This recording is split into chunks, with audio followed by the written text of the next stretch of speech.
Now, if this were somebody who's got the sound, take the music down behind me, please. You guys relax, because you, okay.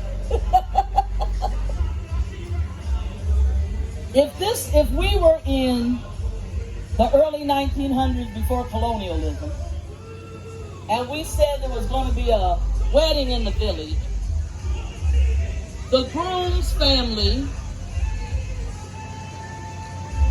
would have had a meeting on this side of the fence. And they would have asked him what were the virtues of the woman that he was choosing. And then they would ask him what shortcomings had he recognized she had. But sometimes we marry people even though we know we're not a good match. Then the parents, his parents, would go talk to her parents, and they'd have a conversation about him. Meanwhile, the bride would be surrounded by all her besties, trying to make sure she knew what she was dipping her toe into. They would tell her all the reasons why he was not the right guy.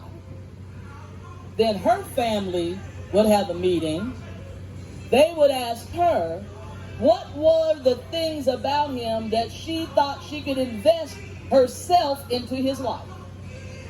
And then they would ask her, what shortcomings have you noticed that he already has?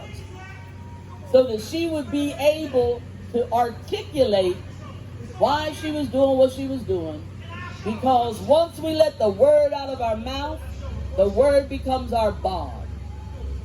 And so an African's wedding in the philosophy of pre-colonial Africa was not about falling in love. It was about falling in power. Two families coming together to create something new, some new enterprise. And it wasn't until the enterprise manifested, whether it be a business or children, because they both enterprises, that the marriage would then be sealed. You understand what I'm saying? Until the business manifests, it's a proposition. Once it materializes, it's a marriage. The ceremony that initiates that explanation and that exploration is the wedding. So you are at a wedding. These two people have been married a long time. They got an enterprise. They got at least two that I know. Brother is pastor in a congregation, and they both are parenting.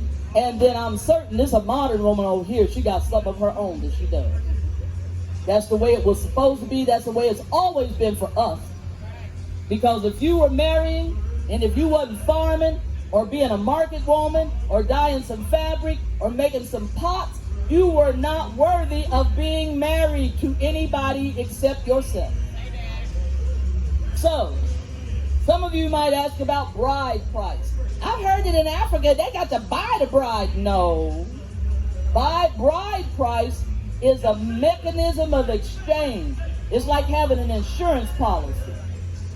So if I have to pay bride price in cattle, and how many cattle would you think you are worth? Oh, a lot. And how many cattle do you think she might be worth? As many as I can find. Now that's a man with a good answer. That's a sister with a good answer. So think of this. You want to impress your father-in-law, don't you? Yes, you do. So you want to give him as many as you can find. So he will know he's industrious. He's enterprising. He's willing to maintain the tradition. And so he finds 20 cattle. You did a good job. The mother-in-law is smiling. The father-to-be, the in-law daddy smiling. All the relatives are smiling because they're going to eat one of them cattle for the wedding. The other ones they're going to breed. And eventually they're going to have 20, 40, 60, 80 because of her. It's the insurance policy.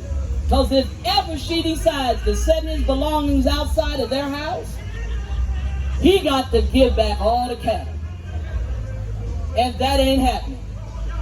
So that's going to ensure that they are going to work it out, because nobody wants to have to go and sort through all them cattle again to figure out which original 20 belong to him and how many do they get to keep? So isn't that good insurance? So when you hear bride price, don't think slave market. That is not what's happening. Think insurance policy. All right? Because she's got the choice. Let me say that again. She got the choice to leave whenever she